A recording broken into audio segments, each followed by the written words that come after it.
Hi hello నమస్తే అందరికీ. నేను మీ వెంకట్. రామ్ గోపాల్ వర్మ మన తెలుగు రాష్ట్రాలకి మరి ఇక చెప్పనవసరం లేదు. ఆయనది అయినటువంటి ఒక ప్రత్యేకమైనటువంటి ఇది ఉంటుంది. ఎందులోనైనా వివాదాల దర్శకుడుగా పేరుంది.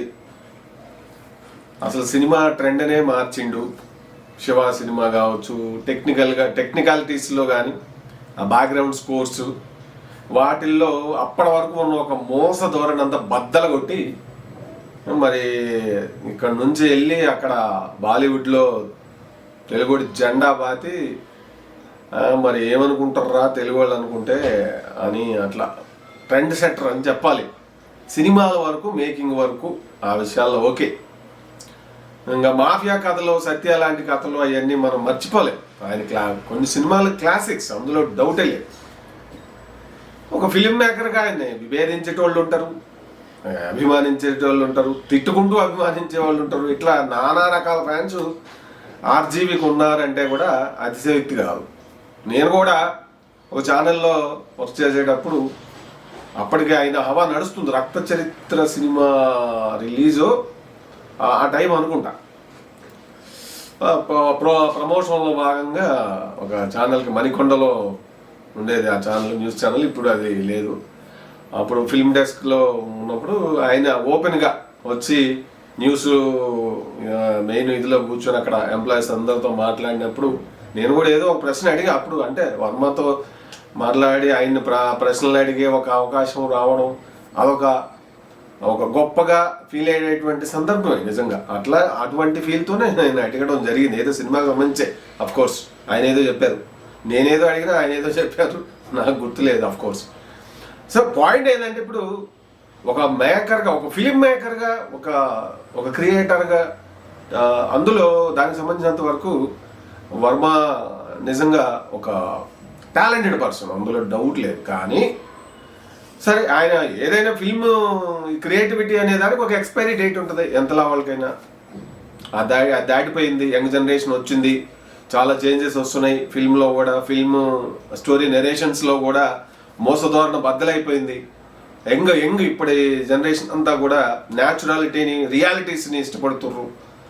సో దేశవ్యాప్తంగా ఎంతోమంది దర్శకులకి రామ్ గోపాల్ వర్మ సినిమాలు మేకింగ్ పరంగా, డైరెక్షన్ పరంగా, టెక్నికాలిటీస్ పరంగా అవి చిన్నపాటి ఎన్సైక్లోపీడియాస్ అంటే కూడా అతిశయోక్తి కాదు.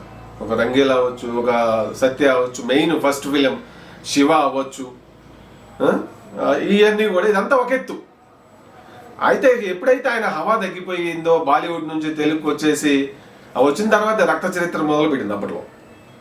ఇక అప్పటి నుంచి కొంత ఏవో సెన్సేషనల్గా జరిగి ఉన్న సంఘటనలు, క్రైమ్ ఇన్సిడెంట్లు కావచ్చు, ఆ దిశ సంఘటన బేస్డ్గా మర్డర్ అని చేశాడు. కరోనా ప్రపంచాన్ని అంతా ఊపేసిన తర్వాత కరోనాని అదేదో ఇక అట్లా కథలో వాటిని చేయడం అయిపోయింది వర్మ. ఎందుకంటే ఒక ఇదిగా అయిపోయాక మరి ఇక ఏపీ ఎలక్షన్స్ టైం అప్పటికి వ్యూహం అని అదనేది ఈ రాజకీయాల వైపు ఇదిలో డైరెక్ట్గా వైసీపీ జగన్ గారి అభిమానిగా మారిపోయి వాళ్ళకు అనుకూలంగా సినిమాలు చేయటం కూడా తప్పులేదు. అయితే అట్లా అనుకూలంగా చేయడం అంటే మరి తను ఇష్టపడుతున్నాడు జగన్ గారు. ఏంటంటే ఆయన చెబుతుండడు వర్మ గారు, మరి నేను అంత పవర్ఫుల్ పీపుల్ని ఇష్టపడతాను, నాకు ఏడ పవర్ ఉంటే నాకు అక్కడ ఇది ఉంటుంది. అది నెగిటివ్ అయినా పాజిటివ్ అయినా, అసలు నెగిటివ్ పాజిటివ్ గుడ్ బ్యాడ్ అనేవి ఉండవు. టైము, కాంటెక్స్ట్, సర్కమ్స్టెన్సెస్ అనేవి ఉంటాయి అని చెప్పి అంటుంటారు. ఆయన లాజిక్ మెయిన్ అదే కదా. అఫ్కోర్స్ అది నమ్మేవాళ్ళు నమ్ముతారు, నిజమే. కానీ ఇప్పుడు టైము, సర్కమ్స్టెన్సెస్, కాంటెక్స్ట్ మూడు కూడా మరి ఆయనకి అనుకూలంగా లేవు. మరి ఆ సినిమాల్లో కమ్మ రాజ్యంలో కడప రెడ్లు అనే సినిమాలో, సరే దానికి అమ్మరాజ్యం అని తర్వాత పేరు మార్చారనుకోండి, మరి దాంట్లో పవన్ కళ్యాణ్ని, లోకేష్ని, చంద్రబాబుని ఎట్లా చూపించారు అంటే, ఒక నాయకుడి మీద ఇష్టం ఉంటే ఇంకొక నాయకుల యొక్క క్యారెక్టర్ని డమ్మీ చేసి కామెడీ చేయడమా? మరి అక్కడ హర్ట్ అవుతారుగా వర్మనా? చెప్పు, నువ్వే చెప్పు. ఒక ఫిలిం మేకర్గా మీ మీద ఫ్యాన్స్లో నేను కూడా ఒకడిని అయినా కూడా మరి అట్లా ఇప్పుడు జగన్ గారి మీద మీకు ఇష్టం ఉంది, ఓకే. ఆ కథను కథలాగా చేస్తే ఎవరికి ఇబ్బంది ఉండేదిగా. కానీ వాళ్ళు ఎందుకు పనికిరాని వాళ్ళు అని చెప్పి అద్దమ్మలు డమ్మీలు పప్పు ముగ్గురు అన్నట్లుగా ఆ సినిమాల్లో చేసినవుగా. అప్పుడు మరి జగన్ గారు అధికారంలో ఉన్నాడు కాబట్టి అనుకూలంగా నీ ఇష్టారాజ్యం నీ టైం నడిచింది. మరి అప్పుడు వ్యూహం అని చెప్పి 2019 ఎన్నికల టైంకి సోషల్ మీడియాలో మీరు వదిలిపెట్టిన ఆ పాట ఏమైంది? వెన్నుపోటు వెన్నుపోటు వెన్నుపోటు అని చెప్పి చంద్రబాబు నాయుడిని మరి ఆయన మీద ఒక నెగిటివ్ ఇదిని క్రియేట్ చేసేయడానికి ఆ పాట ఎంత హెల్ప్ అయింది. మరి ఇదంతా చేసినా వాళ్ళంతా భరించరు కదా. సరే అదే అయిపోయింది. మరి మొన్న కూడా మరి ఆగినవా రాజకీయాలు రంగు పూసుకున్నావు, ఓపెన్గా చెప్పినావు నాకు జగన్ అంటే ఇష్టం, వైసీపీ అంటే ఇష్టం అని చెప్పినోడివి ఒక గీత మెయింటైన్ చేయాలి కదా. ప్రత్యర్థులను చూపించేటప్పుడు రాజకీయంగా ఏమన్నా క్యారెక్టరైజేషన్స్ ఉంటే ఓకే, వాళ్ళు నెగిటివ్ గానో పాజిటివ్ గానో గ్రే షేడ్స్ ఏది ఉంటే ఓకే, దట్స్ ఓకే. కానీ డమ్మీగా అలాగే వాళ్ళని కమెడియన్స్గా చూపటం అనే దాన్ని ఎట్లా జస్టిఫై చేసుకుంటారు? అక్కడ అభిమానులకి ఆ ఫాలోవర్స్ అందరికీ డైహార్డ్ ఫ్యాన్స్కి మరి మండుద్దు కదా. అంటే అది మీకు తెలియదా? ఇప్పుడు లా పాయింట్లు మాట్లాడుతారు. నేను ఎటు పారిపోలేదు, నన్ను పట్టుకోవటానికి వచ్చిర్రు, నేను మీమ్స్ లెక్క అయ్యో 1 year బ్యాక్ పెడితే దానికి ఇప్పుడు వస్తుర్రు. అసలు అయినా వాళ్ళ మనోభావాలు దెబ్బతినలేదు, వీళ్ళు ఎవరు మనోభావాలు ఎవరు ఏంటి? నలుగురు 4 రకాల కేసులు పెట్టారు. నేను ఇప్పుడు నా నిర్మాతలకు నష్టం వస్తుంది, నేను అందుకే షూటింగ్ ఇడిచిపెట్టి రాలేకపోతున్నా అని చెప్తే అమాయకులా? ప్రజలు అమాయకులా కాదు కదా. దాని వెనక అసలు ఎందుకు ఈ పోలీసులు కేసులు పెట్టారనేది మీకు తెలీదా? సరే జగనన్న వస్తాడా రాడా అనేది, ఎందుకంటే మీరు ఎంత ముఖ్యం అనేది ఇప్పుడు అర్థమవుతుంది. ఆయన అక్కడ మాచర్ల ఆయన కోసం వెళ్ళిండు, ఆయన జైల్లో పెడితే ఆయన వెళ్ళి ఆయన దేశభక్తుడు అని చెప్పి ప్రెస్ మీట్ పెట్టి చెప్పొచ్చిండు. తర్వాత సోషల్ మీడియా ఆయన వర్ర రామకృష్ణారెడ్డి ఆయన కోసం పోయిండు. మీకోసం ఏదో ఒక మాట అన్నాడు అంతే ముచ్చట. మరి ఎందుకు మీరు అంత భుజాన్ని పూసుకొని తిరిగిరు? ఎన్ని కోట్లు వచ్చినాయి? ఎందుకు ఇప్పుడు వర్మ దగ్గర డబ్బులు లేవా? ఇప్పుడు నాయకులు అన్నప్పుడు ప్లస్లు మైనస్లు అవి ఉంటాయి, అవి ఓకే. మీరు సినిమా కూడా చేయొచ్చు, తప్పులేదు, మీరు ఎవరన్నా అభిమానం ఉండొచ్చు. కానీ కమెడియన్స్గా చేయటం ఎంతవరకు కరెక్ట్ వాళ్ళని? సో ఇప్పుడు అసలు ఇప్పుడు ఈ పెట్టే చిన్న కేసులు అయ్యొచ్చు, ఆ మీమ్స్గా పెట్టారు మీరు ట్వీట్స్లో ఎవరినో ఇది పెట్టి వాళ్ళని ఇది చేశారు అనేది. అట్లయితే సోషల్ మీడియా మొత్తాన్ని లైబిలిటీ ఉంది, వాళ్ళందరి మీద కేసులు పెట్టాలి దేశవ్యాప్తంగా అంటూ ఏదో ఒక లా పాయింట్ చెప్తున్నారు. అందరూ వర్మాలు కాదుగా, మరి అందరికి అంత సెలబ్రిటీ స్టేటస్ లేవుగా. ఎవరో ఎల్ఐ పొలాలు పెడితే లెక్కలోకి రాదు వర్మాజీ. ఇంకా అది మీకు తెలియదా ముచ్చట? మరి అంత అనుకూలంగా ఉన్నప్పుడు ఎప్పుడు గట్టోడి వైపు వెళ్ళి నాకు గట్టోళ్ళు అంటే ఇష్టమే, బలమైన వాళ్ళు ఇష్టమే అంటమే తప్ప మరి మీరెందుకు బలవంతులుగా అవతరించలేకపోయారో నాకు అర్థం కాదు. ఎప్పుడు ఒకళ్ళ పక్కన ఉండడమేనా? అంతేనా వర్మ అంటే? ఇంకా గదే ముచ్చటం నాకు అర్థం కాదు. మరి అప్పుడు మాఫియా సినిమాలు అయ్యి చేసి మరి ఇప్పుడు అటు ఇటు ఉరుకుడు ఎందుకు? కేరళ సైడు అటు ఇటు ఉరుకు ఎక్కడో ఎయిర్పోర్ట్లో ఉన్నట్టుగా చేసి ఎక్స్లో పెట్టుడు అంటే మీకు కొంత లాజికల్గా వెళ్దామని చూస్తున్నారు. ఎందుకంటే లాయర్ మిత్రులు వాళ్ళు బాగా ఫ్రెండ్స్ ఉంటారు కదా. సో ఫైనల్గా వేట మొదలైంది. ఇంకా తప్పించుకున్నాడు ఎంత దూరం పోతారు? మీరు అప్పుడప్పుడు మధ్యలో ఎక్కడో వీడియోలు చేసి ఇడిచిపెట్టి మాట్లాడినా లా పాయింట్లు ఎవరు పట్టుకోరు. దాని వెనక ఏంటి అనేది మీకు తెలీదా? అసలు దీని ఒకవేళ ఇప్పుడు ఎందుకు వేట మొదలు పెట్టారు, అరెస్ట్ చేయాలి అనే దీని వెనక మీరు చెప్పే చిన్న కాజే కావచ్చు. నేనేదో మీమ్స్ పెడితే అవి ఎవరో మనోభావాలు దెబ్బలు అని వాళ్ళు కేసులు పెట్టారని దానికోసం అరెస్ట్ చేయాల్సి వస్తే మిగిలిన సోషల్ మీడియాలో వచ్చేవి అవన్నీ ఏంటి పరిస్థితి? మరి వాళ్ళకి లేదు నాకేంటి అనేది కదా మీ ప్రశ్న. అందరూ వర్మాలు కాదు కదా. ఎల్ఐలు పొలాలు పెడితే లెక్కలోకి రాదు, ఎవరు పడించుకొని ఎవరు దేకరు. వర్మ పెడతారు కాబట్టి వర్మ పెట్టినందుకు ఆ పార్టీ నుంచి జగన్ గారి నుంచి ప్రేమపూర్వక గిఫ్ట్లు డబ్బులు కానుకలు వచ్చినాయని అని ఎదుటి వాళ్ళ యొక్క ఇదిని వాళ్ళ క్యారెక్టర్ని వాళ్ళని దెబ్బతీసే విధంగా ఉన్నాయని ఇదంతా ముచ్చటికి ఇదే కదా. మరి ఇప్పుడు డాన్లు వాళ్ళు ఎంతోమంది సినిమా కథలు రియల్ స్టోరీలు చేసిర్రు. ఇప్పుడు టైము సందర్భము పరిస్థితులు ఇప్పుడు మీకు అనుకూలంగా లేవు. మరి చట్టాన్ని గౌరవించాలిగా. దొరికిపోయి అదే పోలీస్ స్టేషన్కి వచ్చి గౌరవంగా మాట్లాడి దానికి తగ్గట్టుగా వెళ్తే బాగుంటుంది హీరోయిజం. మరి ఇట్లా లగెత్తితే ఎట్లా?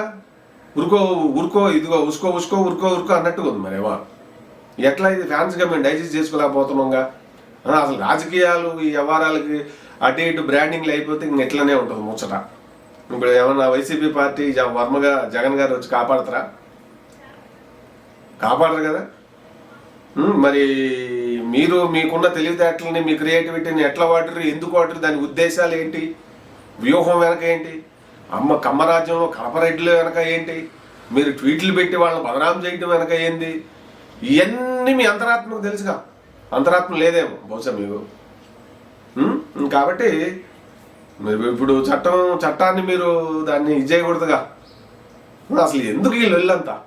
ఇప్పుడు మాలాంటి ఫ్రాన్స్ అదే అడుగుతాం. సినిమాలు నేను చూసిన వాళ్ళు చూస్తారు, మీ సై ఫిలాసఫీ చూసిన వాళ్ళు చూసి నేను ఎవరి కోసమో నా కోసమే తీసుకుంటా అంటారు. కరెక్ట్ అది. మరి ఎందుకు ఎంతకు చేసిర్రు? మీకు జగన్ గారు బాగా బలవంతుడు, మరి ఇప్పుడు ఆ బలవంతుడు రాలేదే. మరి ఇప్పుడు ఏ బలవంతుడు రావాలి? పవన్ కళ్యాణ్ గారు రావాలనా? ఆయనే బలంగా ఉన్నాడు. మరి తర్వాత మరి చంద్రబాబు నాయుడు గారు, లేదంటే ఇటు రేవంత్ రెడ్డి గారు, ఎవరు వస్తారు? మీ పాయింట్ ఏంటంటే అని చెప్పి మీరు వీడియోలు పెట్టడం వల్ల మీరు తప్పించుకోలేరు. ఎంతకాలం తప్పించుకుంటారు? ఏ లా పాయింట్లు ఎంతమంది గైడెన్స్ చేస్తారు, ఎన్ని రోజులు చేస్తారు? అసలు దీని వెనక ఈ కేసు పెట్టడం వెనక ఎందుకు దీని వ్యవహారం స్టార్ట్ అయిందనేది తెలీదా మీకు?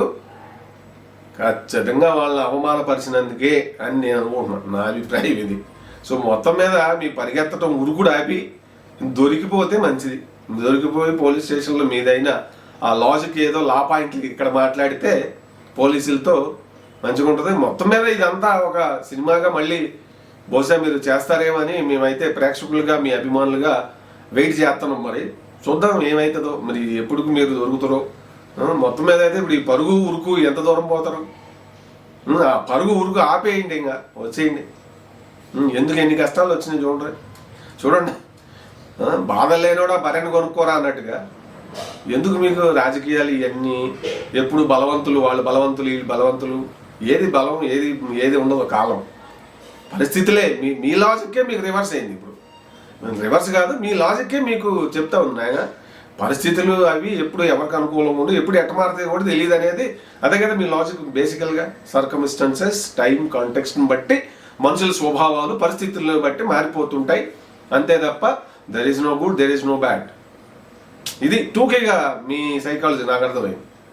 జనరల్గా మీరు చెప్పేదాన్ని బట్టి మీరు మాట్లాడి ఎప్పుడైనా కూడా అది కరెక్టే చాలా వరకు. మరి ఇప్పుడైతే మీకు అదే మీ ఫిలాసఫీయే మీకు అనుకూలంగా లేదు. మరి అప్పుడు ఆ ఉద్దేశాలు, ఎందుకంటే ఇప్పుడు రామగోపాల్ వర్మ డైరెక్టర్ కాస్త పొలిటికల్ డైరెక్టర్ అయ్యారు కాబట్టి వైసీపీతో జాయిన్ అయ్యి జగన్ గారితో షేక్ హ్యాండ్ ఇచ్చి, కాబట్టి మరి పొలిటికల్గా మీరు ఆయన్ని మెప్పించడానికి వీళ్ళకి కించపరిచారు కాబట్టి వాళ్ళు ఇప్పుడు ఆరోపణలు అయ్యాయి ఓవరాల్ ఏడు చూసిన. మరి అప్పట్లో మిమ్మల్ని 2014-19 ఎన్నికలప్పుడు విజయవాడకు కూడా రానిలేదని చంద్రబాబు నాయుడు మీద మీకు బాగా కోపం ఉన్నట్టు ఉందనేది అర్థమవుతాం. మరి ఇవన్నీ పర్సనల్సే కదా, ఎవరికి టైం అవుతే వాళ్ళు తీర్చుకుంటారుగా. మరి పర్సనాలిటీ ఇదిలో మీలాగా కాకుండా వాళ్ళు ఇంకా చట్టపరంగానే వస్తారు ఇప్పుడు అధికారంలో ఉన్నట్టు.